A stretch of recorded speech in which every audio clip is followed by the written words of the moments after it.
వసయతి ఇతి వాస్తు అనగా వసతికి హాయిగా ఉండే అవకాశం ఇచ్చే శక్తి పేరే వాస్తు అంటారు ఆరంగం పండితులు.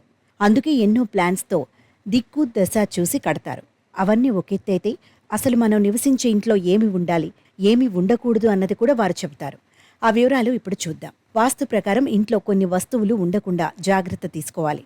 ఇంటికి ఆర్థిక సంక్షోభం చుట్టుకుంటుంది. అంతేకాదు, నెగిటివిటీకి కూడా కారణమవుతుంది. దీంతో ఆ ఇంట్లో ఉన్న వారికి బ్యాడ్ లక్ మొదలవుతుంది. వాస్తు ప్రకారం ఇంట్లో 5 వస్తువులు ఉండటం వల్ల ఇంట్లో ఆర్థిక సంక్షోభం చుట్టుకుంటుంది. అందుకే వెంటనే వాటిని ఈ రోజే తీసేయండి. ఇంట్లో సిరి సంపదలకు లోటు ఉండకూడదంటే మెజారిటీ జనాలు ఎప్పుడూ ఇంటిని, ఇంటి పరిసరాలను శుభ్రంగా ఉండేలా చూసుకుంటారు. కానీ ఇంటి మేడపైన మాత్రం పాత వస్తువులు, విరిగిన కుర్చీలు వంటివి పెడుతుంటారు. ఇంట్లో మనం సమయం చూసుకోవాలి అంటే వాచి పెట్టుకుంటాం. అయితే ఇంట్లో గోడకు పెట్టినా వాచి పనిచేయకపోతే దాన్ని వెంటనే తీసి పక్కన పెట్టండి. ఎందుకంటే పగిలిన వాచ్ని కూడా ఇంట్లో పెట్టుకోకూడదు. దీంతో ఇంట్లో అశాంతి, బ్యాడ్ లక్ మొదలవుతుంది. ఏ పని చేసినా విజయం పొందలేరు. ఇది ఇంటికి ఆర్థిక సంక్షోభానికి దారితీస్తుంది. ఇంట్లో వాచ్ పనిచేయకపోతే వెంటనే రిపేర్ చేయించండి. పగిలిపోతే కొత్త వాచ్ తెచ్చిపెట్టుకోండి. అంతేకాదు, వాస్తు ప్రకారం ఇంట్లో పగిలిపోయిన వంట పాత్రలను కూడా ఉపయోగించకూడదు.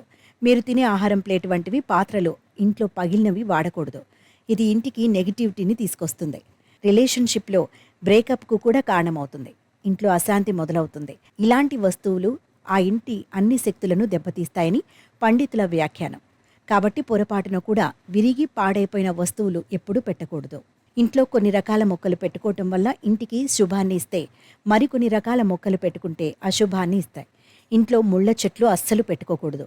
ఇది ఇంటికి నెగిటివిటీని తీసుకొస్తాయి. మీ ఇంటి వాతావరణం ఆహ్లాదకరంగా ఉండాలంటే ముళ్ళ మొక్కలు ఇంటిలోంచి తీసేయండి. ఇంట్లో కేవలం తులసి, మనీ ప్లాంట్ మొక్కలను పెట్టుకోవాలి. ముళ్ళు ఉండే మొక్కలను పెంచకూడదని వాస్తు పండితులు చెబుతున్నారు. ఎందుకంటే వీటి వల్ల కుటుంబ సభ్యులు అనారోగ్య సమస్యలను ఎదుర్కొంటారని అంటున్నారు. కాబట్టి ముళ్ళు లేకుండా ఉండే మొక్కలను పెంచుకోవాలని సూచిస్తున్నారు. వాస్తు ప్రకారం ఇంట్లో విరిగిపోయిన ఫర్నిచర్ కూడా పెట్టుకోకూడదు. ఇవి చెక్కతో చేసినవి ఉంటాయి. కాబట్టి విరిగిపోయిన ఫర్నిచర్ వల్ల ఇంటికి ఆర్థిక సంక్షోభం వస్తుంది. అందుకే వీటిని కూడా వెంటనే రిపేర్ చేయించుకోవాలి. లేకపోతే కొత్తవి ఏర్పాటు చేసుకోవాలి. వాస్తు ప్రకారం ఇంట్లో చనిపోయిన మొక్కలు ఉంటే కూడా ఆర్థిక సంక్షోభానికి దారితీస్తుంది. కొంతమంది మేడపైన కుండీలలో వివిధ రకాల పూల మొక్కలు, చెట్లను పెంచుతుంటారు. మేడపైన రాలిన ఎండిన ఆకులను ఎప్పటికప్పుడు శుభ్రం చేయాలని వాస్తు నిపుణులు అంటున్నారు. లేకపోతే ఎండిన ఆకుల వల్ల ఇంటిపై నెగిటివ్ ఎనర్జీ ప్రభావం ఉంటుందని పేర్కొన్నారు. ఇంట్లో ఉన్నవారికి దరిద్రం చుట్టుకుంటుంది. ఇంట్లో మొక్కలు చనిపోకుండా జాగ్రత్తలు తీసుకోవాలి. ఒకవేళ ఆ పొరపాటు జరిగితే వెంటనే తీసివేసి వేరే మొక్కను తెచ్చిపెట్టుకోవాలి. ప్రతిరోజు ఉదయం లేచి ఆ వాడిపోయిన మొక్కలను చూడకూడదు. ఇది ఇంటికి అశాంతిని తీసుకువస్తుంది. నెగిటివిటీకి కారణమవుతుంది.